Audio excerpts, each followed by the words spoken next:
കേട്ടോ പൊടിമോള് ചെയ്യുന്നൊരു കാര്യം കേട്ടോ, വഴുതനങ്ങ വീക്ക്നെസ്സാണ്.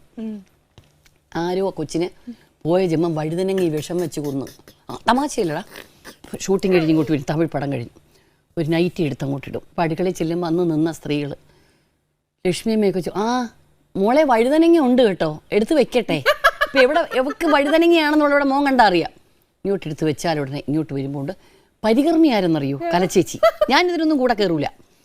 കലച്ചേച്ചി ഇങ്ങോട്ട് വന്നു കഴിഞ്ഞ് മക്കളെ അരിയട്ടെ, ഇന്ന് നീട്ടിയാണോ അതോ റൗണ്ടാണോ എന്ന് വെച്ചാൽ എന്തൊക്കെയോ ഇവർ ചെയ്തിട്ട് പുതിയ പരീക്ഷണം. ഒരു ആനീസ് കിച്ചൺ ആണെന്നാണ് അവരുടെ വിചാരം. നീട്ടി അങ്ങോട്ട് അരിഞ്ഞ് കുറേ സവാളയും കൂന കൂട്ടി വെച്ചിരിക്കുക. ഇവളുമാരുടെ മുഖമേ കണ്ടുകൂടാ, കാരണം അത്രയ്ക്ക് ഇങ്ങനെ ഇരിക്കുക. ഇവിടെ ഇരിക്കുക വഴുതനങ്ങയും. ഇതെന്തിന് അമ്മ മക്കളെ ഇത്രയും എന്തിന്? അമ്മ ചുമ്മാ ഇരി, അമ്മ പറഞ്ഞു തരാം.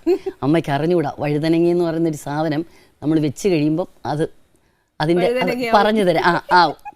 അപ്പം ഞാൻ അകത്ത് പോയി ചോദിച്ചുകൂടാ, എന്തോന്ന് വഴുതനങ്ങ ചെയ്യുന്നു, നിനക്ക് എന്തെങ്കിലും അറിയാമോ, നീ എന്തെങ്കിലും ഉപകാരത്തിന് ഇങ്ങോട്ട് വന്നോ, അതിനെനിക്ക് നിന്റെ വഴുതനങ്ങ വേണ്ടല്ലോ, ഞാൻ ചോദിച്ചോ നിന്നോട്? ചുമ്മാ പടിയല്ല. നാളെ ഒരു വീട്ടിൽ പോകുമ്പം അവർ ഓരോ തരത്തിൽ ഓരോന്ന് പറയും. ഞാൻ പിന്നെ പറഞ്ഞോട്ടെ, അവർ പറഞ്ഞുകൊണ്ട് അവിടെ ഇരിക്കും, ഞാൻ അത് കേട്ടോണ്ട് വേറൊരിടത്തും ഇരിക്കും. ഓക്കെ എടാ വെക്കാൻ. നമ്മളിപ്പോൾ ഒന്ന് റൂമിൽ വന്നു, TV കണ്ടു, അങ്ങോട്ട് പോയി ഇങ്ങോട്ട് പോയി, വഴുതനങ്ങയുടെ ഒരു മണം വരുന്നുണ്ട്.